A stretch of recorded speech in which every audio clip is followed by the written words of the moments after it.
Ako po si Ray Bocatot, isa pong kandidato for mayor dito sa Lungsod Agham ng Muñoz, na ngayon po ay maglalahad po sa inyo ng aking mga adhikain at mga layunin para sa ating lungsod. Marahil isa pong naging matatandaan kong ginawa ko rito o tinangkang gawin ay noong si dating Gobernador Obet Pagdanganan ay Secretary ng Department of Agrarian Reform, ay naitalaga po akong coordinator dito sa bayan ng Muñoz upang makipag-ugnayan sa mga barangay officials at ipaalam sa kanila at sa mga magsasaka ng ating lungsod ang programang pangkabuhayan ng kalihim Obet Pagdanganan. Subalit, ang hindi po naging maganda na takbo ng mga pangyayari, ito po ay hinadlangan ng noon ay nakaupong punong bayan.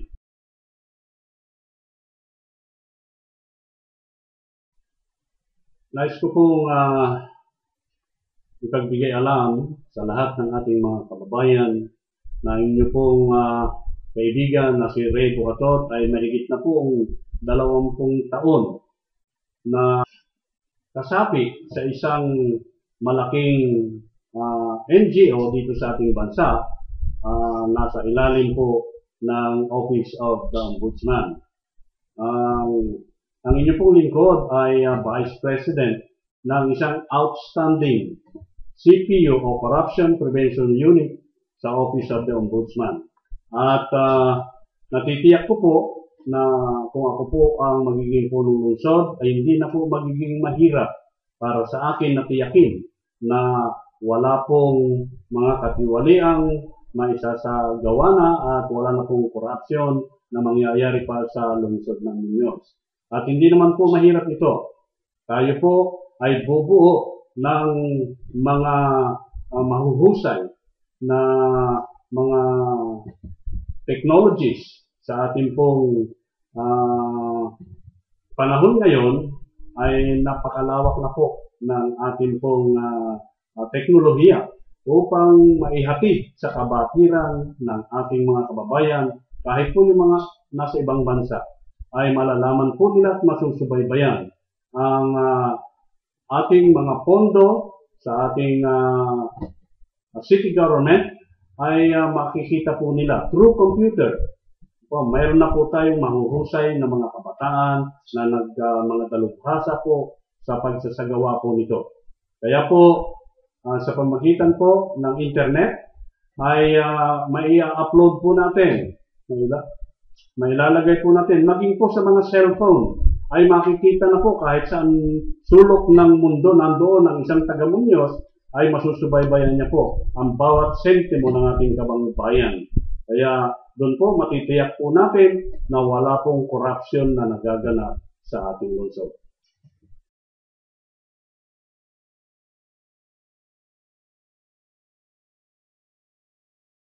Una po ay kinakailangan lang po kung tayo ay makikipagtransaksyon o ako po bilang punong lungsod ay mabibigyan ng otoridad upang makipag-ugnayan sa pangangailangan po ng ating lungsod.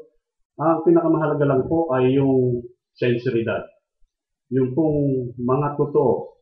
Yung po lamang siguro ang titiyakin natin na hindi po mababahiran ng anumang mga kasinungalingan at pandilin lang ang ating pakikipag-ugnayan.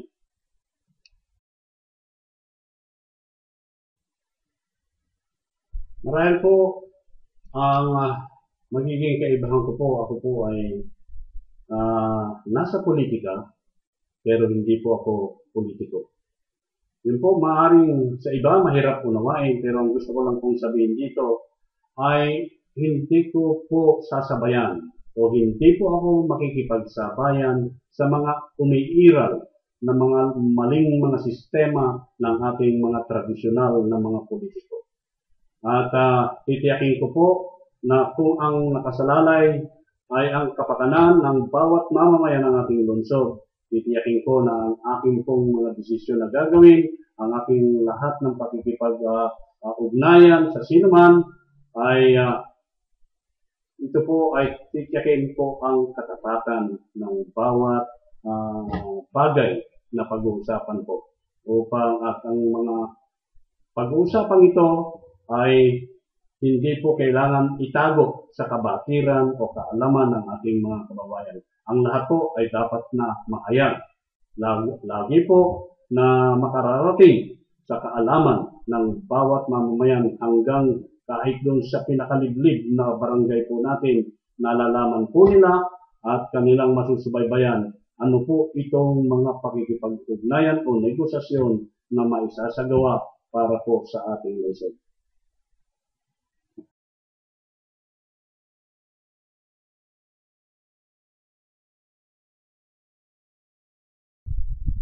Natatandaan ko po, kung hindi po akong magkakamali, last November 2012, ay naglunsad po ng isang programa ang General PTA ng Muñoz Science City na ginanap po doon sa Muñoz Central School. At ang pagkaalam ko po ay lahat kami na kandidatong mayor ay inanyayahan upang talakayin ang local school board. At ako po ay dumalo. Subalit, ang lahat po ng aking mga kapwa-kandidato ay hindi po nakadalo sa hindi ko po malamang kadahilanan. Kaya,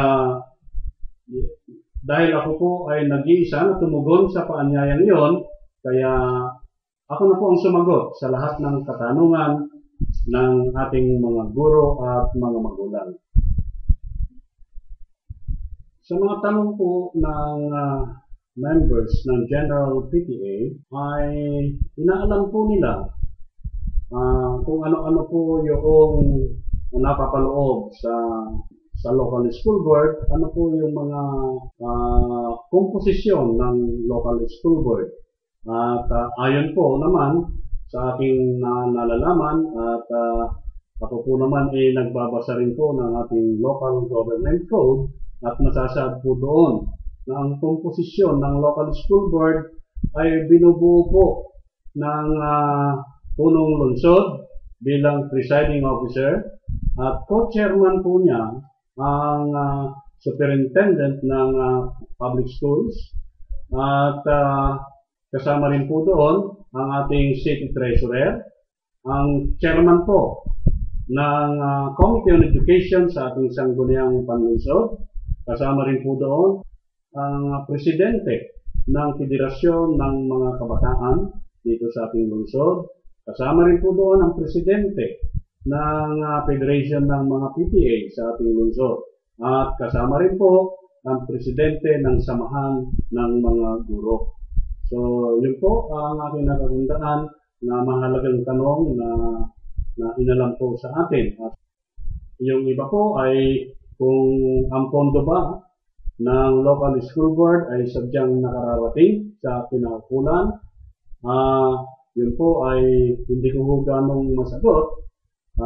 Subalit, ang pwede po siguro matanong natin dyan ay yung mismong mga guro natin kung meron po ba silang nalalaman na talagang ang pondo para sa local school board ay napapakinabangan ng ating mga eskwelahan. At ang naggagayak nga po, isa po sa paglalahad na ginawa po, ang paggagayak ng budget para po ng local school board ay ang superintendent ng public school. Siya po yung co-chairman ng ating mayor. Hindi po ang ating city government ang naggagayak nito, kundi ang superintendente po natin. At yan po ay inaaprobahan nung kabuuan po ng komposisyon ng local school board na yun po ay meron po yata mga 8 na bumubuo doon po sa ating local school board. Ganun po ang ginawa ng ating pamahalaan, ng ating mga batas upang matukoy ano ba yung sadyang pangangailangan ng ating mga eskwelahan. At ang local school board naman po ay ginagamit ito sa mga pagre-repair ng ating mga silid-aralan. Ito pong mahalagang gastusin ng ating mga paaralan para po maging conducive to learning ang ating mga classrooms. Yun po ang sinaalang-alang po, yun po yung mga bagay na dapat matugunan, kaya meron po tayong local school board.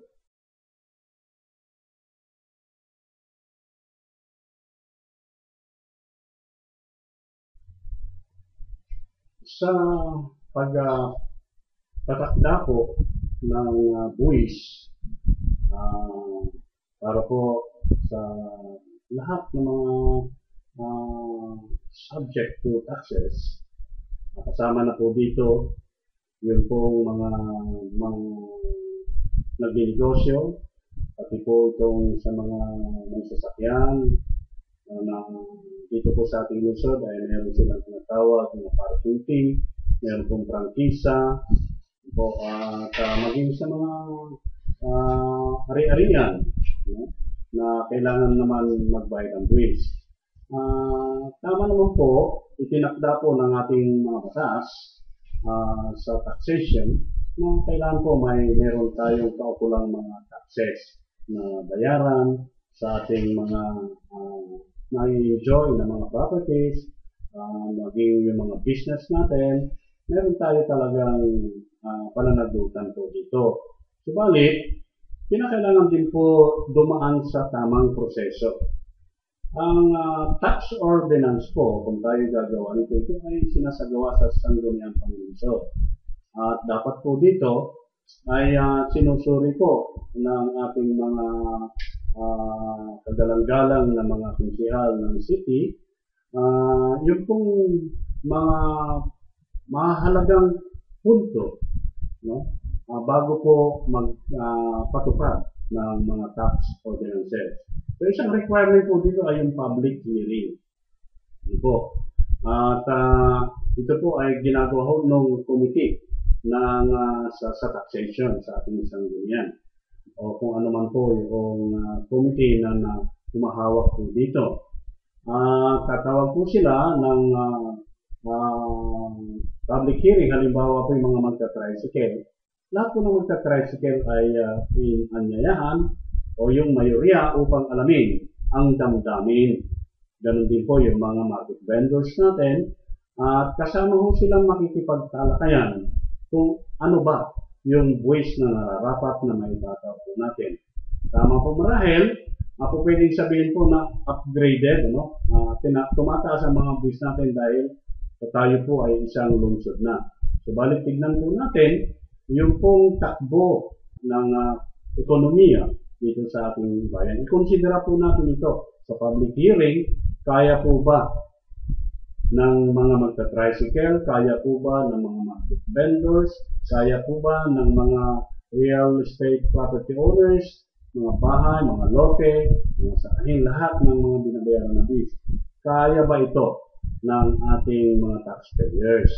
So yan po ay kailangan magkaroon ng isang healthy discussion, mag-meet sa isang common point na hindi po masasaktan ang ating mga taxpayers. Yun po ang kailangan na maisagawa po. Kaya kung meron man pong mga hinaing ngayon, o sinasabi nyo nga pong dumadaing ang ating maliliit na mga market vendors at maging mga magta-tricycle na halos parang hindi nila kayang bayaran yung mga naipataw ng mga buwis.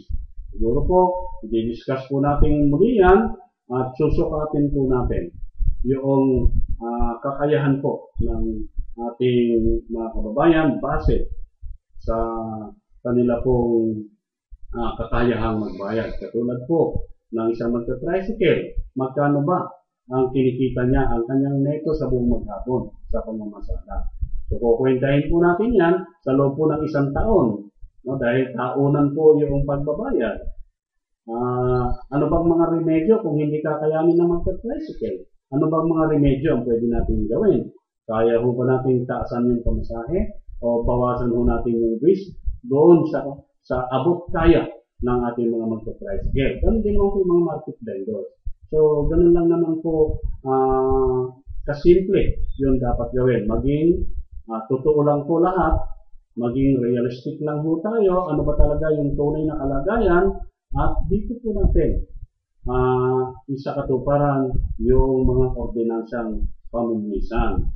Yun lang po ang dapat natin gawin upang maging matagumpay din. Kasi ang hirap naman po na basta tayo magpapataw ng buwis na hindi naman pala kayang bayaran. So, baka lahat na ng ating kababayan ay matatawag nating tax evader. Kaya, huwag naman natin silang ibulid sa ganun pong kalagayan. Mga minamahal na kababayan, ako po si Ray Bukatot, ang inyong kapatid at kaibigan at kapwa ninyo nagmamahal sa Lungsod Agham ng Muñoz. Sa akin pong pagtakbo bilang mayor ay meron lang po tayong 5 misyon na pangunahing dapat bigyan ng pansin para sa lahat ng ating mga kababayan, lalo na po ang mga mahihirap at mga magsasaka. Ang una po sa ating mga misyon ay ang pagsugpo ng lahat ng uri ng katiwalian at korupsyon dito sa ating lungsod. Ang malaganap na korupsyon ang siya pong tunay na dahilan ng ating malabis na kahirapan dito sa ating lungsod. Pangalawa po sa ating misyon ay ang pagbibigay ng tuon ng seryosong tugon para po sa pagpapaunlad ng ating agrikultura. Tayo po ay hindi karaniwang science city. Tayo po sa kaalaman ng lahat ay ang isang pang-agrikulturang science city. At kinakailangan po upang ito ay mabigyan natin ng katuparan at katotohanan. Kailangan bigyan po natin ng tunay na pansin, bigyan natin ng tunay na suporta para sa ikalalago ng ating agrikultura. Pangatlo po sa misyon natin ay ang nakikita ng lahat, kapuna-puna, nakakulangan sa ating serbisyo medikal. At mga kababayan, hindi po naman mahirap na matugunan ang sapat na mga libreng gamot, lalo na po sa mga malalayong barangay ng ating lungsod. Mawawala po lamang, alisin lamang natin ang mga katiwalian at ang mga pagnanakaw sa kaban ng ating bayan. Magkakaroon po tayo ng sapat na pambili ng mga gamot para po sa pangangailangan ng ating mahihirap na kababayan sa mga kanayunan. Pang-apat po dito, mga kapatid, ay ang pagbibigay ng lubos na suporta para po sa mataas na kalidad ng ating edukasyon. Atin lamang po sama-samang alisin ang mga hindi tamang mga sistema na nagaganap sa ating mga eskwelahan. At dito po ay matutugunan ang mga pasilidades na pangunahing kailangan ng ating mga mag-aaral. At ganoon din po, mabibigyan natin ng tama at gustong suporta ang ating mga minamahal na guro upang maging mataas ang kanilang espiritu at lalong sumidhi ang kanilang mga pagnanais na makapagbigay ng tamang edukasyon sa ating mga mag-aaral. At ang panglima po dito, mga kababayan, at nalalaman kong ito'y napakahalaga para sa lahat. Ito po ang mga malawakang programang pangkabuhayan. Ito po, mga kapatid, ang tunay na pangunahing pangangailangan ngayon ng ating lungsod, ng lahat ng ating mga kababayan, lalo na ng mga mahihirap. Ang 5 misyong ito na kung si Ray Bukatot ay sasamahan po ninyo at inyo pong pagkakaisahang ilagay bilang susunod na punong lungsod ng ating lungsod Agham ng Muñoz. Maasahan po ninyo ang katuparan at kaganapan ng lahat ng mga programang ito para sa ating lungsod. Asahan po ninyo si Ray Bukatot. Magandang araw po, pagpalain po tayong lahat ng ating Panginoong Diyos.